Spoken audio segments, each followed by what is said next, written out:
for joining us this evening on TKO 8 Local News.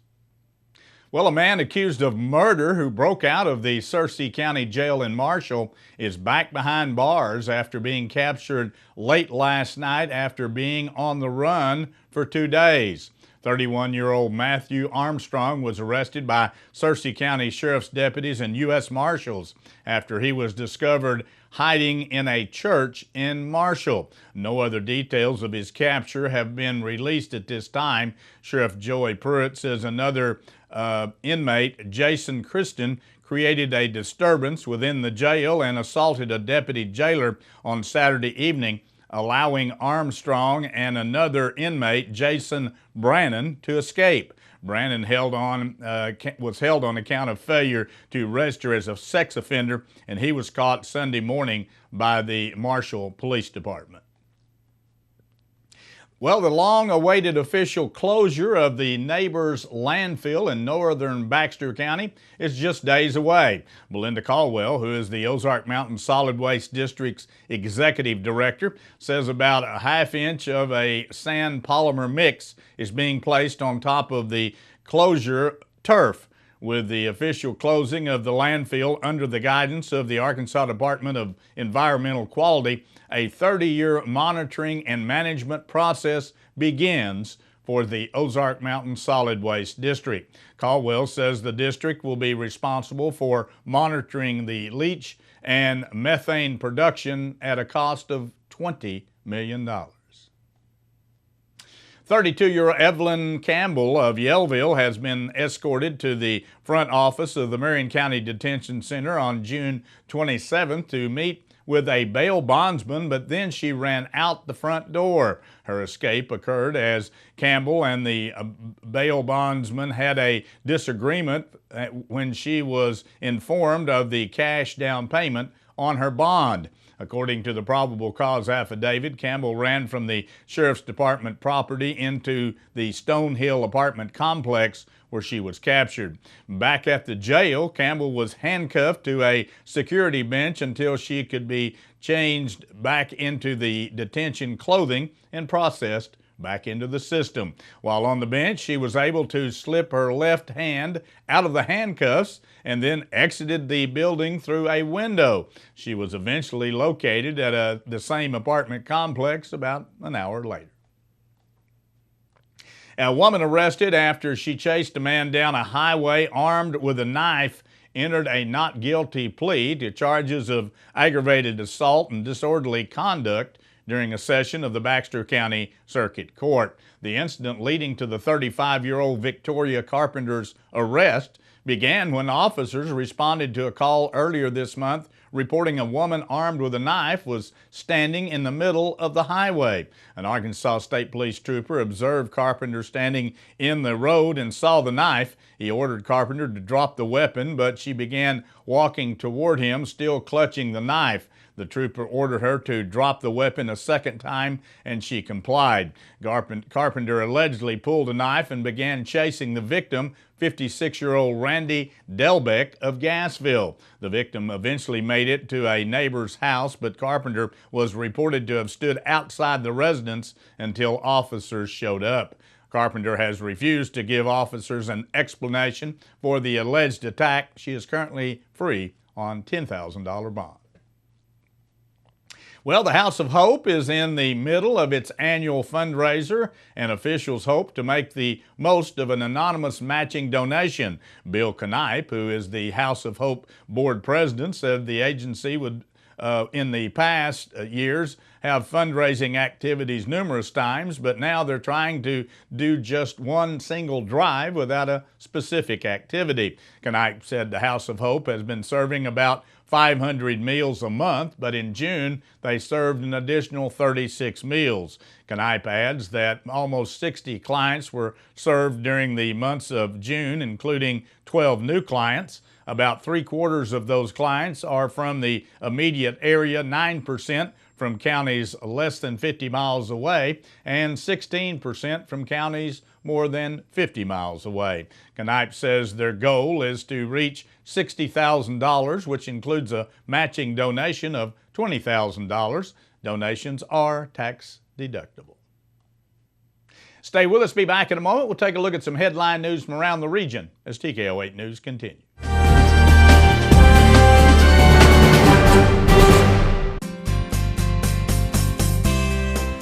Hi, I'm Clay Maxey for Clay Maxey Ford. What a blessing it is to be part of an all-American brand like Ford, built on the same values and traditions that we live by here in the Ozarks. And it's wonderful to be able to bring you the selection and services you and your family deserve. At Clay Maxey Ford, you can depend on our vehicles, our prices, and most importantly, our people. So come see us today at Clay Maxey Ford in Harrison and in Berryville, or visit us online at claymaxeyford.com and claymaxeyfordberryville.com. Inland Waste Solutions works diligently to be good stewards of the environment. Reducing waste via curbside recycling services, Inland Waste Solutions takes this mission seriously, but they need your help. When putting your waste and recyclables in their respective curbside containers, be sure that cross-contamination doesn't occur. Please only place recyclable materials in the yellow top bins. Check your recycling do's and don'ts list before you throw any item into the yellow top recycle bin. Together we can make a difference. Inland Waste Solutions, local people serving local people in Harrison. Hi, this is Dr. Ross Halstead, and I am a pioneer. I chose North Ark first because it was important to me to be close to home. I received a high-quality education at an affordable price and was given excellent preparation for the future from a knowledgeable staff. I would recommend anyone who is considering attending college choose North Ark first.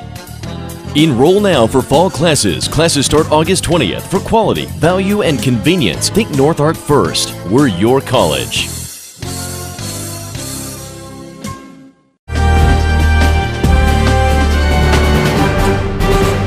Police say one person is dead and a second was wounded in a shooting at a skate park in North Little Rock. Officials say officers were called to the Riverview Skate Park along the Arkansas River early Monday, where one person was dead at the scene. Investigators add that a second person was taken to a local hospital in an undisclosed condition. The names of the two were not immediately released, and no arrests have been announced at this time. Authorities in northeast Arkansas say a couple has been found dead in their home near the community of Pocahontas, and the suspect is now in custody. Randolph County Sheriff Gary Tribble says the suspect was arrested Sunday after the bodies of Ricky Boswell and Rita Boswell were found in their home. Tribble says the couple's daughter called authorities after finding her mother's body in the home shortly after 1 p.m. Sunday, and that officers found the body of her father later on. Both victims were 66 years of age. The suspect's name and the cause of the deaths have not been released as of news time. A woman who uses a wheelchair due to muscular dystrophy is accusing an eastern Arkansas city of not complying with the Federal Americans with Disabilities Act. Elaine Kennedy filed the lawsuit against the consolidated city of Helena, West Helena last week. The lawsuit alleges the city discriminates against Kennedy and others with physical disabilities by denying her full and equal employment of public services and by failing to remove architect barriers. The lawsuit says that several areas downtown are inaccessible or difficult to access for people using wheelchairs. The suit seeks a declaration that the programs, services, and facilities owned and operated by the city violate federal disability laws. An Arkansas judge prohibited from handling execution-related cases after he participated in an anti-death penalty demonstration is asking a federal appeals court to reconsider a panel's decision to dismiss his lawsuit challenging his disqualification. Pulaski County Circuit Judge Wendell Griffin asked the full 8th Circuit U.S. Court of Appeals on Monday to take up the case stemming from the demonstration last year, which occurred the same day he blocked Arkansas from using a lethal injection drug over claims its supplier had been misled by the state. During the demonstration, Griffin was strapped to a cot and wore an anti-death penalty button. A 3-judge panel of the appeals court earlier this month dismissed Griffin's lawsuit against the state's 7 Supreme Court justices over their order disqualifying him from the death penalty cases. Officials in a western Arkansas city say residents can finally kick off their Sunday shoes. Fort Smith City Director recently repealed a 1953 ordinance essentially allowing public dancing on Sundays. Locals who knew about it called it the Footloose Ordinance, nicknamed for the 1984 movie starring Kevin Bacon about a town banning dancing and rock music. City Director Andrew Good introduced the repeal after a resident told him about the antiquated law which barred the operation of public dance halls or any place with dancing on Sundays. The law's emergency clause said public dancing on the day greatly endangers the public health, safety, and welfare. A city spokesperson says no one's been arrested or ticketed in 2 decades for cutting loose on Sunday. Even so, Good says the city shouldn't be able to impose some outdated, outmodeled morality codes. Before we take a look at the weather forecast as we move on through the work week, here's the way the stock market ended today.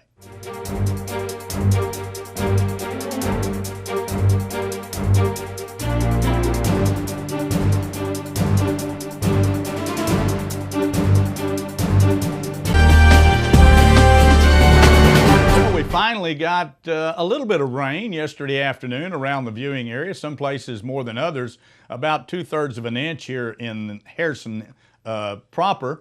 Some other places an inch or more. Whatever you got, or if you got any at all, it was certainly needed. And this evening, the same thing. Hopefully you're getting some rainfall out there as another kind of a frontal system out to the west is making its way quickly across the area. Scattered showers and thunderstorms throughout the evening tonight and in the early morning hours, and a pretty good chance of rain tomorrow, at least for the first half of the day, but even more so, cooler temperatures tomorrow. But only for one day. It was a high temperature day of 95 degrees, very humid day after that rain that we got in parts of the viewing area yesterday and tonight, but also cooler tomorrow in the 80s. We haven't seen that in a while. Mostly cloudy skies throughout the day until late in the afternoon at least. Scattered showers and thunderstorms again in the forecast tomorrow. 85 for a daytime high. 80% chance of that rain at least until noon tomorrow. But then get ready, it is going to get hot and steamy again. Thursday, partly cloudy skies, 96 degrees. On Friday, 98 degrees, 30% chance of a pop-up shower in the afternoon. And then on on Saturday, partly cloudy skies, 97, maybe 100 on Saturday, and Sunday partly cloudy and 96 degrees. Enjoy tomorrow. If it actually stays in the 80s and maybe overcast, could be a good day to do some things that you can't do when it's 100 degrees. Stay with us. Be back in a moment. We'll take a look at sports from around the region as TKO 8 News continues. Summer is here and Harness Boots and Shoes has some of the hottest brands and styles available at great prices. You'll find a huge selection of sandals by Chaco for men, women, and children in various styles and colors. Birkenstock footwear sets the standard for comfort, quality, and functionality and continues to be one of their most popular brands. New for the season is their Tony Lama casual shoes for men and boys and the all-new Ariat Cruiser Classic Slip-On for women. Their selection of Twisted X continues to grow with the latest and new styles. Get in the swing of summer at Harness Boots and Shoes on the Square in Harrison. There's a whole secret society out there that craves life beyond the civilized world. If you know what we're talking about, you're in. Equipped with Toyota Safety Sense Standard, the virtually indestructible new 2018 Tundra and Tacoma. Right now, qualified buyers get 0% APR financing for 60 months plus a $2,000 special edition bonus on a new 2018 Tundra Crewmax Special Edition. Toyota, let's go places. Introducing the revolutionary Vet Gun, a fast and easy insecticide delivery system for controlling cattle parasites. Vet Gun is so quick and easy, you can shoot it while on foot, on horseback, or from the comfort of your ATV or vehicle. And you can treat up to 100 cattle in as little as 1 hour. The new Vet Gun delivery system provides minimal stress and maximum gain for both you and your cattle. Get your vet gun system today at Quality Feed Grains in Harrison. Summer is here and Harness Boots and Shoes has some of the hottest brands and styles available at great prices. You'll find a huge selection of sandals by Chaco for men, women, and children in various styles and colors. Birkenstock footwear sets the standard for comfort, quality, and functionality and continues to be one of their most popular brands.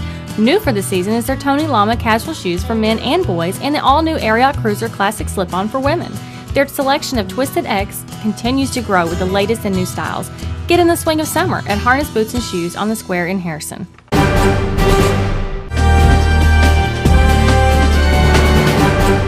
Summer baseball is beginning to wind down, which means tournament season is on the horizon. The 2018 Southwest Region 13-year-old Babe Ruth Tournament will take place July 20th through the 23rd on Jack Williams Field at the Equity Bank Sports Complex in Harrison. The tournament features teams from 4 different states. Texas brings 2 teams to the tournament. 3 travel from Eagle Pass and 1 from Wharton.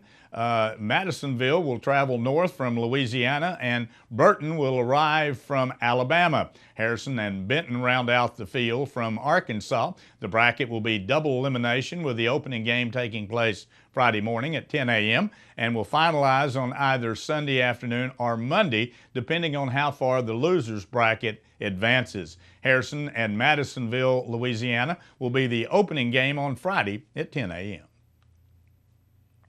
The Maxwell Football Club has announced its watch list for the 24th annual Chuck Bennett Award, which is presented annually to the College Defensive Player of the Year. Arkansas junior linebacker Dejon Harris was one of 85 student athletes selected to that list.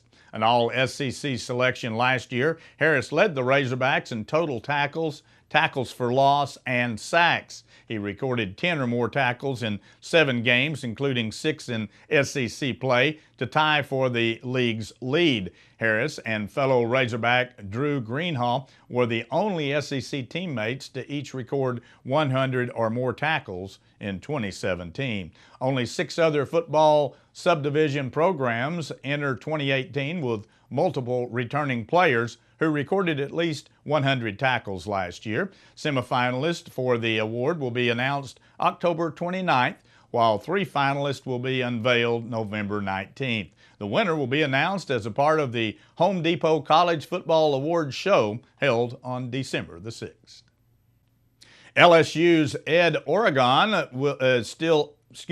says he is still looking for a starting quarterback. He has kept open the option of allowing the competition to carry into the season. Ohio State graduate transfer Joe Burrow will compete with junior Justin McMillan, sophomore Miles Brennan, and redshirt freshman Lowell Narcus for the starting job in preseason practices. Kansas running back Khalil Herbert says he still isn't comfortable talking publicly about his connection to the Florida school shooting 5 months after it happened. Herbert attended the Majari Stoneman Douglas High School through his junior year before going elsewhere for his final football season. Despite the move, Herbert remained close with one of his coaches. Aaron Fias was a security specialist who tried to shield students from bullets and was among the 17 killed at the Valentine's Day massacre. Southeastern Conference Commissioner Greg Stanke says the Supreme Court ruling on sports gambling could cause the league to require schools to release reports that list the status of injured or ineligible players. He added that the SEC is still studying how it will adapt to the change, but it's unlikely such reports will be mandated in 2018. And that wraps up our broadcast here for this evening. Thanks for joining us. Join us Monday through Friday at 6:30 and again at 10 p.m. as we continue to bring you local news, weather, sports, and local announcements from around the area on Harrison's broadcast station, TKO Channel 8. Now stay tuned for more local events around the viewing area.